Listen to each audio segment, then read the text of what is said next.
ओम शांति। आज 25/6/2025 मीठे बाबा के मधुर मुरली का मुख्य सार है। मीठे बच्चे, शिव बाबा तुम्हें नई दुनिया के लिए राजयोग सिखा रहे हैं, इसीलिए इस पुरानी दुनिया का विनाश भी जरूर होना है। प्रश्न है आज की मुरली से, मनुष्यों में कौन सी एक अच्छी आदत पड़ी हुई है लेकिन उससे भी प्राप्ति नहीं होती? उत्तर, मनुष्यों में भगवान को याद करने की जैसे आदत पड़ी हुई है। जब कोई बात होती है तो कह देते हैं हे भगवान। सामने शिवलिंग भी आ जाता है, लेकिन पहचान सही रीति से ना होने के कारण प्राप्ति नहीं होती। फिर कहते हैं सुख दुख सब वही देता है। तुम बच्चे अभी ऐसा नहीं कहेंगे। बाबा कहते हैं परमात्मा की सही रीति से उन्हें पहचान नहीं होती, इस कारण प्राप्ति नहीं होती। परम पिता परमात्मा परम धाम का निवासी ज्योति बिंदु स्वरूप में है। परमात्मा को सही रीति से नहीं जानते, इसीलिए बाबा कहते हैं उनको प्राप्ति नहीं होती। फिर कह देते हैं सुख दुख सब वही देता है। तुम बच्चे अभी ऐसा नहीं कहेंगे। धारणा के लिए मुख्य सार है। पहला नंबर, शिव बाबा को अपना वारिस बनाकर सब कुछ एक्सचेंज कर देना है। बाबा को अपना वारिस बनाकर बाबा आपको ही हमारे जीवन की जिम्मेदारी संभालनी है। मेरा तन मन धन जीवन सब शिव बाबा पर समर्पित। तो बाबा को अपना वारिस बनाकर सब कुछ समर्पित कर देना, एक्सचेंज कर देना है। वारिस बनाकर शरीर निर्वाह भी करना है, ट्रस्टी समझ कर रहना है। पैसे कोई भी पाप कर्म में नहीं लगाने हैं। दूसरा, अंदर खुशी में गुदगुदी होती रहे कि स्वयं ज्ञान का सागर शिव बाबा हमको पढ़ा रहे हैं। पुण्य आत्मा बनने के लिए याद में रहना है। माया के तूफानों से डरना नहीं है। वरदान है, सत्यता के आधार पर एक शिव बाबा को प्रत्यक्ष करने वाले निर्भय अथॉरिटी स्वरूप भव। सत्यता ही प्रत्यक्षता का आधार है। शिव बाबा को प्रत्यक्ष करने के लिए निर्भय और अथॉरिटी स्वरूप बनकर बोलो, संकोच से नहीं। जब अनेक मत वाले सिर्फ एक बात को मान लेंगे कि हम सबका शिव बाबा एक है, वही अब कार्य करा रहे हैं। हम सब एक की संतान एक है और यही एक यथार्थ है, तो विजय का झंडा लहरा जाएगा। इसी संकल्प से मुक्ति धाम जाएंगे और फिर जब अपना अपना पाठ बजाने आएंगे तो पहले यही संस्कार इमर्ज होंगे कि गॉड इज वन।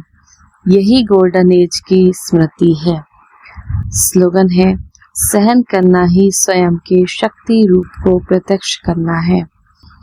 सहन करना ही स्वयं के शक्ति स्वरूप को प्रत्यक्ष करना है। अव्यक्त शरीर जैसे ये देह स्पष्ट दिखाई देती है, वैसे अपनी आत्मा का स्वरूप भी स्पष्ट दिखाई दे, अर्थात अनुभव में आए।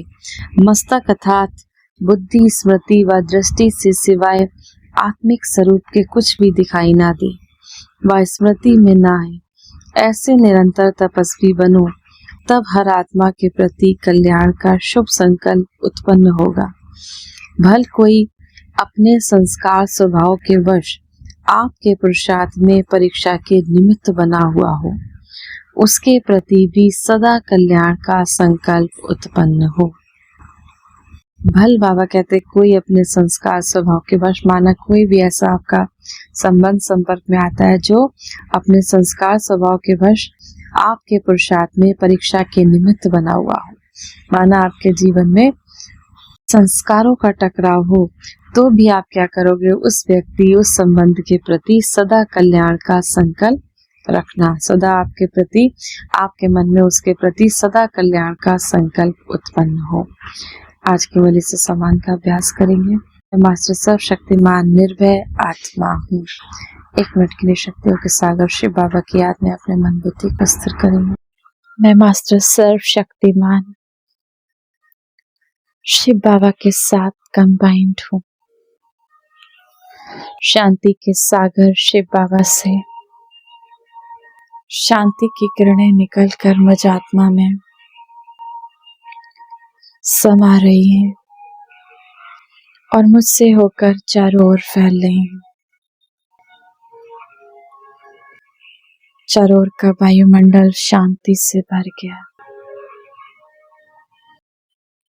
चारों ओर का वातावरण शांत और पवित्र बनता जा रहा है।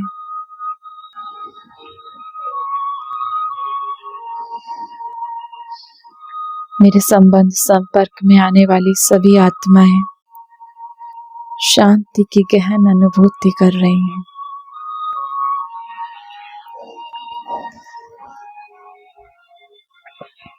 मैं आत्मा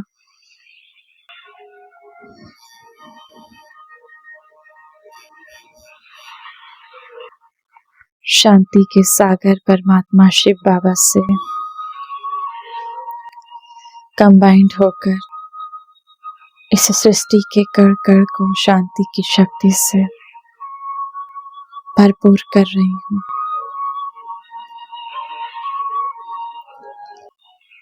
इस संसार से नफरत, ईर्ष्या, द्वेष समस्त बेकार शांत होते जा रहे हैं।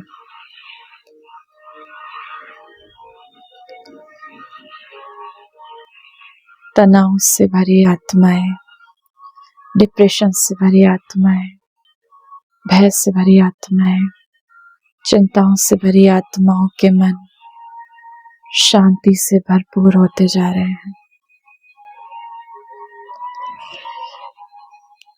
मन शांत होते जा रहे हैं।